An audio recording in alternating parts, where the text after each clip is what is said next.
Estamos de volta com o quinto pilar da inteligência biblicamente emocional em nossos devocionais e estamos falando sobre relacionamentos interpessoais, a proficiência na interação dos relacionamentos, construindo redes e influenciando outros.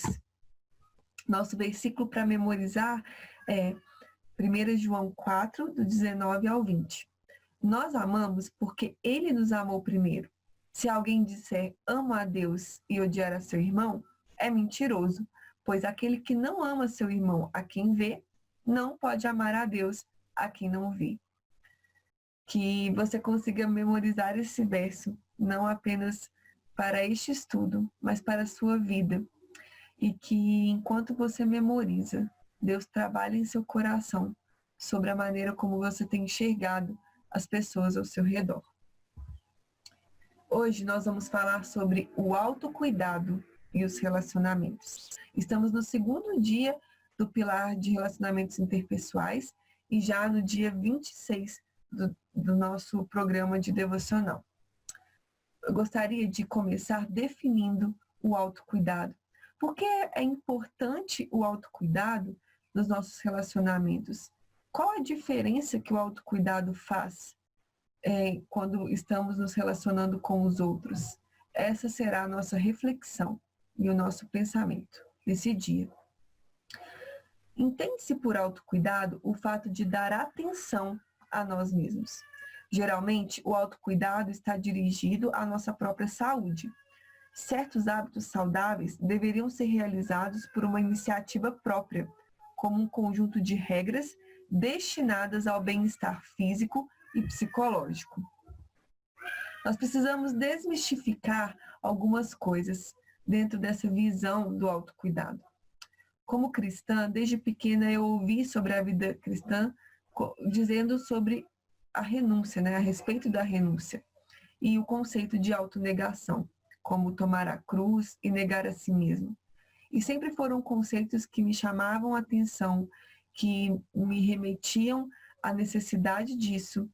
Mas é interessante como muitas vezes acabamos por tomar essas afirmações bíblicas de uma forma imatura, achando que a verdadeira renúncia é ignorar as minhas próprias necessidades para atender os outros, ou até mesmo acreditar que as minhas necessidades nem são tão importantes como as dos outros.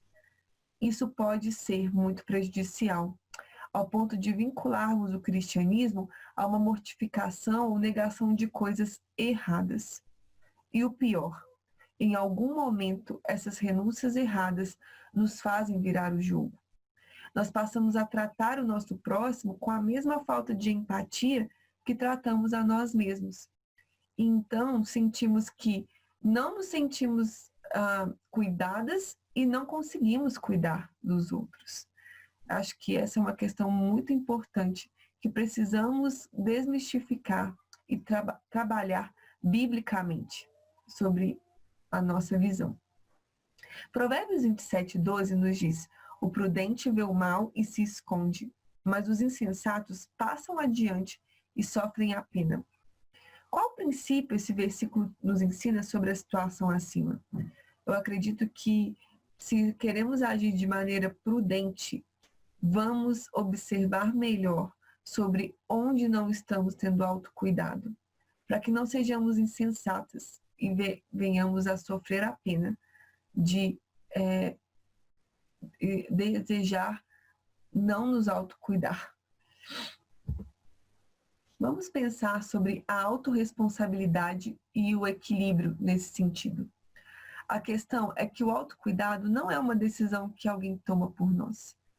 E apesar de saber que Deus cuida de nós, estamos muitas vezes sendo obstinadas em não nos cuidar, até mesmo por pretensões egoístas, o que parece um paradoxo, mas é real. Enfim, ter autocuidado é uma decisão individual e que revela a prudência daquele que reconhece essa necessidade. Como dissemos de Provérbios 27:12, ali somos ensinados de que sofreremos a pena de escolhas insensatas que tomamos. E o autocuidado é sim uma escolha de autorresponsabilidade. não posso delegar essa autorresponsabilidade a outra pessoa, né? Essa responsabilidade do meu próprio cuidado é minha e eu preciso estar vigilante quanto a isso. Mas como distinguir, então, o autocuidado do meu egoísmo?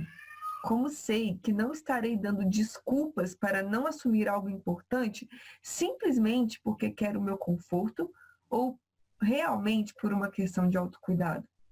Essa é uma reflexão que exige, sim, oração, direção, aconselhamento, até mesmo outras visões a respeito, mas a verdade é que precisamos achar um equilíbrio, porque vemos o próprio Cristo reconhecendo sua necessidade de se retirar, de descansar, de se afastar, para recuperar suas energias, como está lá em Lucas 5:16. Isso não é pecado, é prudência. Pecado é achar que não precisamos disso. Observe os tipos de autocuidado que existem.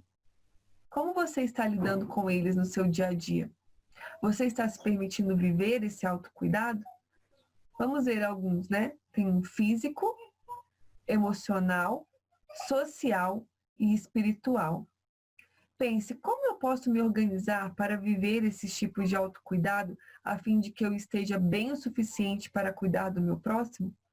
Tome um tempo para refletir sobre isso e equilibre sua rotina. E não se esqueça de Gálatas 6:9. Não nos cansemos de fazer o bem, porque a seu tempo ceifaremos, se não desfalecermos. A palavra de Deus nos ensina no livro de 1 Reis 17-19, um relato muito interessante sobre o profeta Elias e sua obediência a Deus, assim como o cuidado de Deus para com ele. Elias era um homem temente a Deus e que não media esforços para cooperar e ser útil ao Senhor em cada missão que se dispunha a realizar. O interessante é que percebemos o cuidado de Deus com Elias. Em vários momentos, Elias precisa de ser alimentado, descansar, ser encorajado. Ele se sente sozinho, angustiado, desprovido de forças e capacidade. E nós vemos ali que Deus demonstra a ele o seu real cuidado. Acho que essa é uma percepção bíblica adequada para nós sobre a questão de nos sentir cuidadas. Precisamos assumir a autorresponsabilidade, precisamos estar cientes de nossas necessidades, mas precisamos confiar naquele em quem temos crido. Na medida em que servimos ao Senhor e fazemos o bem que Ele nos ordena, Ele está cuidando de nós. É o que vemos no exemplo de Elias com a viúva de Sarepta. Talvez, se ela, a viúva, estivesse apenas com aquele conceito de autocuidado em sua mente, ela não daria o último pedaço de pão que tinha a um profeta que acabara de conhecer. Mas por escolher confiar no cuidado de Deus, ela recebeu muito mais do que tinha para a sua própria provisão. Então, nós vemos aqui na palavra como Deus revela a questão do autocuidado muito atrelado ao cuidado dele para conosco, né? Então, é muito importante que nós, ao enxergar a necessidade de autocuidado, possamos primeiro verificar biblicamente como aquilo se faz evidente nas nossas vidas. E é aí que nós chegamos ao ponto de convergência entre a palavra de Deus e a forma como às vezes podemos estar compreendendo o autocuidado. Na Bíblia, o autocuidado pode ser substituído pela palavra prudência, e não por confiar mais na minha própria capacidade de me cuidar do que ser cuidada por Deus.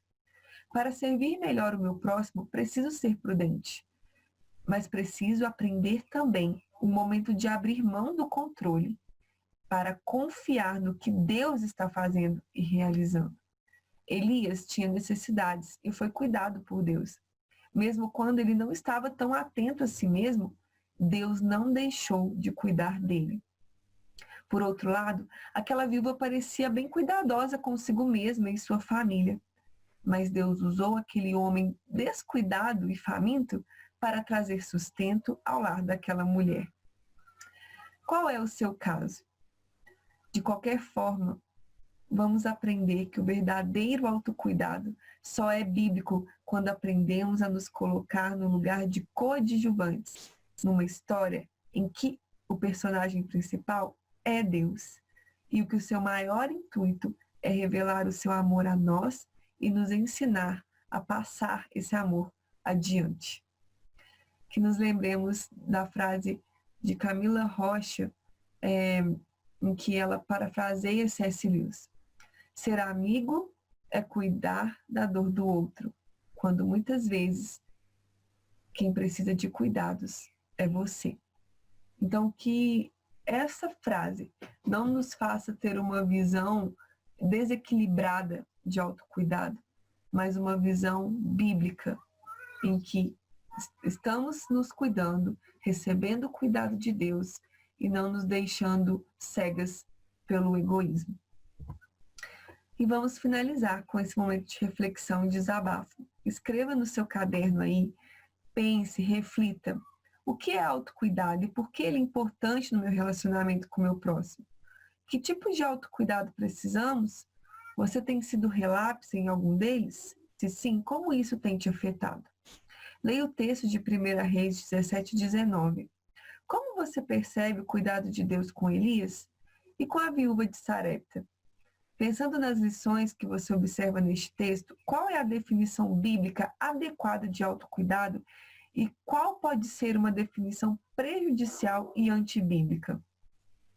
Pense na frase de Camila Rocha interpretando C.S. Lewis.